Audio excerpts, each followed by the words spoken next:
कि पाकिस्तान में क्रिकेट से ताल्लुक़ रखने वाले वो लोग मीरब जो कि जिन्होंने मैच के बाद आकर उसकी वजूहात बयान करना होती हैं, वो शायद वो उस अंदाज़ में नहीं कर पाते जिस पे आपको लगे कि पाकिस्तान अगर अच्छा खेला तो कैसे खेला, पाकिस्तान अगर बुरा खेल गया तो क्यों खेल गया, और ये जो खामी रह गई है ये इसकी वजह क्या थी और इसको हम आने वाले दिनों में कैसे ठीक कर सकते हैं।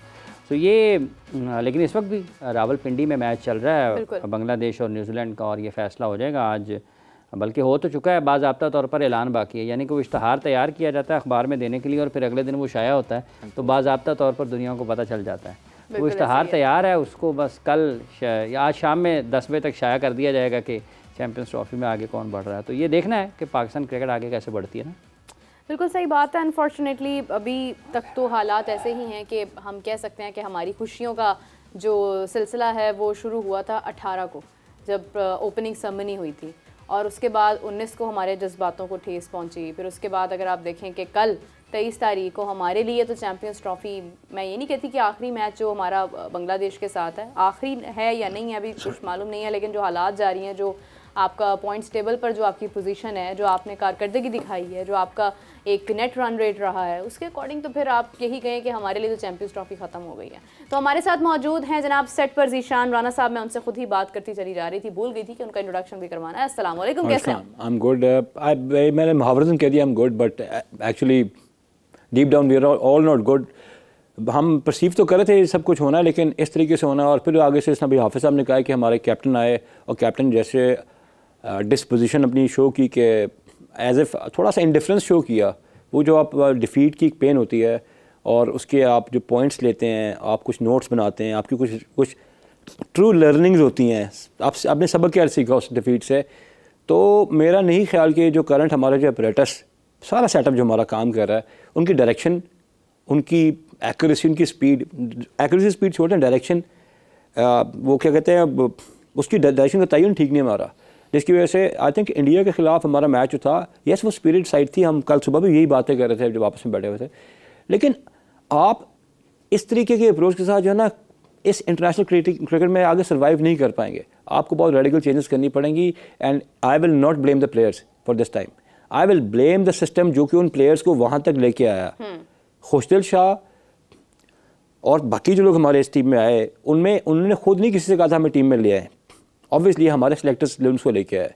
और जब तक आप इसी तरीके से हर टूर्नामेंट, बड़े टूर्नामेंट से पहले आप अनवांटेड लोगों को और जिन्होंने एक्टिव गेम में पार्ट नहीं है उनको लेके आएंगे, तो सही बात है कि बाकी जो टीम में लड़के बैठेंगे वो कहेंगे यार ये हम जहाँ पर इस प्रोसेस हैं ये कहाँ से आए थे बंदे। वर्ल्ड T20 कप से पहले आ गए, चैम्पियंस ट्रॉफी से पहले आ गए। मेरी नज़र में तो ये वर्ल्ड कप था हमारे लिए, it was a world cup for us. 8 टीमें खेल रही हैं और 8 में आप बॉटम पे एंड कर रहे हैं, रन रेट आपका डिप्लीटेड है और आप दोनों मैच हार चुके हैं। And I agree with you कि 4 दिन में हमारी चैम्पियंस ट्रॉफी तो खत्म हो गई है, हमारा तो उसमें स्टेक खत्म हो गया। और कॉन्टेक्स्ट ऑफ द टूर्नामेंट की बात करें, बांग्लादेश का मैच तो will be just another bilateral match.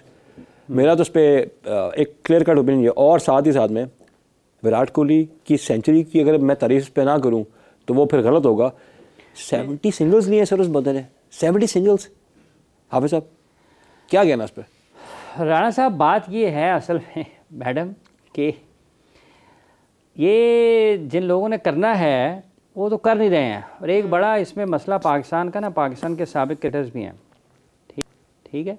हाँ। ये अब इसमें वो लोगों के क्यों जी बड़ा देखें, बात यह है कि आपने जो काम किया है खेल के दौरान और जब आप उससे निकल गए हैं, मतलब आपके खेल का ज़माना ख़त्म हो गया है और अब आपने खिलाना है या कोई भी काम करना है, तो फिर आपको कम अज़ कम आप ये देखें कि आपने रन्स किए, फ़र्ज़ कर लें पाकिस्तान के किसी भी बड़े खिलाड़ी का नाम ले लें, तो मेरिट पर खेल कर उसने कामयाबी हासिल की ना। हाँ। कि अगर कोई 8-8, 10-10 हज़ार इंटरनेशनल रन्स हैं किसी के, या किसी के एक ही फॉर्मेट में, मतलब सईद अनवर साहब के 8 साढ़े 8 हज़ार सिर्फ वनडे फॉर्मेट में रन्स हैं, बिल्कुल, तो मेरिट पर खेल के किए ना। तो जब तक आप मेरिट पर काम नहीं करेंगे, मेरिट पर बात नहीं करेंगे, जब तक आप अपने ज़ाती मफादात को आगे रखेंगे मुल्की मफाद के, मुल्की क्रिकेट के मफाद के, तो आप दुनिया का मुकाबला नहीं कर सकते हैं। आप कभी भी सिस्टम में उन लोगों को शामिल करके जो अहल नहीं हैं उनको शामिल कर देंगे जो नाअहल हैं, तो वो जो अहल लोग हैं एक तो वो कुड़ेंगे बैठ के, और दूसरा जिन लोगों के साथ अब उनको शामिल करेंगे जो वहाँ पर मौजूद हैं वो कहेंगे यार ये कहाँ से आ गया है? इसकी ये जगह ही नहीं है। सही बात। आप अनरेस्ट पैदा करते हैं कि पूरे के पूरे उस ड्रेसिंग रूम में जहाँ पर 15-16 लोग मौजूद है, तो क्या ये कोई सोचता है कि यार ये पूरी टीम के ऊपर इसका क्या असर पड़ेगा जब आप इस किस्म के काम करते हैं? अब आप देखें ना, ये पाकिस्तान के मेंटोर्स हैं, ये कितने हैं, 5-6 लगाए हुए इन्होंने। इनका क्या काम है टेलीविजन पर बैठ के मैचों पर तबसरे करने का? आपका काम है खेल के मैदान में। पाकिस्तान क्रिकेट बोर्ड ने आपकी खिदमात हासिल की हैं इसलिए कि आपने वो काम करना। और उससे पहले आप ये बताएं कोई भी काम लेने से पहले कि आप एक ही ट्रेन, एक ही आपका रेलवे ट्रैक है और उसके ऊपर एक वक्त में एक ही गाड़ी लाहौर से पिंडी जा सकती है। एक रेलवे ट्रैक पर एक ही वक्त में 2 गाड़ियां एक ट्रैक पर लाहौर से पिंडी नहीं जा सकती हैं। आपने चैंपियंस कप खड़ा कर दिया अपने सिस्टम के साथ, उस वक्त भी लोगों ने बड़ी तारीफ की। एक मुसीबत खाना यह भी है, जो पाकिस्तान क्रिकेट बोर्ड करना शुरू करता है, वो जो बाजे शुरू होते हैं, वाह जी वाह वाह वाह, क्या कर दिया क्या कर दिया क्या कर दिया क्या कर दिया, तो वो जो लोग थोड़ा और नुक्ता नजर पेश करते हैं, हाँ एडवर्टाइजमेंट है ना, थोड़ा और नुक्ता नजर पेश करते हैं, उनको समझा जाता है शायद ये कि दुश्मन है। अब मुझे बताएं आप कि ये जो मेंटोर्स हैं पाकिस्तान के जितने भी हैं, उनका क्या काम है टेलीविजन चैनल्स पर? वो यहाँ पे नेशनल क्रिकेट अकेडमी में होते हैं, किसी और अकेडमी में होते हैं, काम कर रहे होते हैं अपने प्लेस पर। चलें, आप उसको छोड़ दें, एक तरफ रख दें। दूसरी ये बात है कि आप लोगों को लगाते क्यों हैं, लोगों को हटाते क्यों हैं? आप जैरी और गैरी को क्यों लाए, आपने उनको हटाया क्यों? आपने वहाब रियाज को क्यों लाए, आपने वहाब रियाज को हटाया क्यों? और आपने दोबारा वहाब रियाज को लगा क्यों दिया? आप अब्दुल रज़ाक को क्यों लाए, आपने उसको एक साइड क्यों किया, आप उसको दोबारा क्यों ले आए? आपने बाबर आजम को कप्तानी से क्यों हटाया, आपने उसको दोबारा कप्तान क्यों बनाया? आपने शाहीन को कप्तान क्यों बनाया, आपने शाहीन को कप्तानी से क्यों हटाया? आपने इन दोनों को हटा के बाबर आजम को कप्तान क्यों बनाया? मतलब एक से एक आप। और ये जो पाकिस्तान क्रिकेट बोर्ड में इस वक्त जो नेशनल क्रिकेट अकेडमी का और जो डोमेस्टिक क्रिकेट का हाल है, इन सब लोगों से पूछ लें कि आपने पाकिस्तान की क्रिकेट के साथ जो जुल्म किया है, इससे ज़्यादा भी आप कर सकते हैं। तो वो कहेंगे जनाब, जब तक लगा के आग बादशाह ये शहर को बोला, उठा है आज दिल में तमाशे का शौक बहुत, सर झुका के सब शाहपरस्त ये बोले हुजूर शौक सलामत रहे शहर और बहुत। ये तो यहाँ पर ये लोग बैठे हुए हैं जो शहरों को आग लगाई जा रहे हैं, और हम जो हैं वो नहीं जी वो फलां का भाई है, वो फलां का भतीजा है, वो फलां का भतीजा है, वो फलां का बेटा है, वो यार हमारे साथ क्रिकेट खेला हुआ है। वो यार क्रिकेट खेला हुआ तो क्या हो गया? मतलब आपने गलत को गलत नहीं कहना, आपने दुरुस्त को दुरुस्त नहीं कहना। आप 5-5, 7 साल, 8-8, 10-10, 15-15 साल आपको अल्लाह ने इतनी इज्जत दे दी है।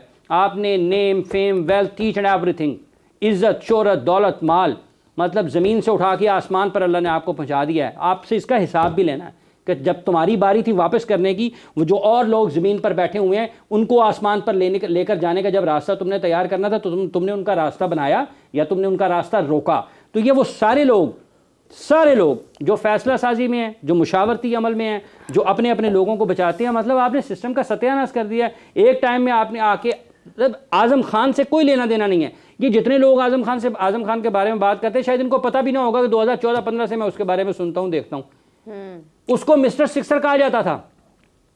मिस्टर सिक्सर आज से 10 साल पहले, उस वक्त से, ठीक है। लेकिन आप उसको पाकिस्तान की टीम में लेके आए और वसीम अकरम साहब ने कहा, पता नहीं उन्होंने कहा या किसी और ने कहा, या चलें किसी ने भी ना कहा, किसी एक क्रिकेटर ने कहा कि ये तो कौम का बेटा है। तो ये जो ग्राउंडों में धक्के खा रहे हैं, जिनके पास स्पाइक्स नहीं है, खाने को उनके पास पैसे नहीं है, पीने के लिए साफ पानी नहीं है, डॉक्टर के पास जाने के लिए दवाई नहीं है, क्रिकेट का इक्विपमेंट नहीं है, वो कौम के बेटे नहीं हैं।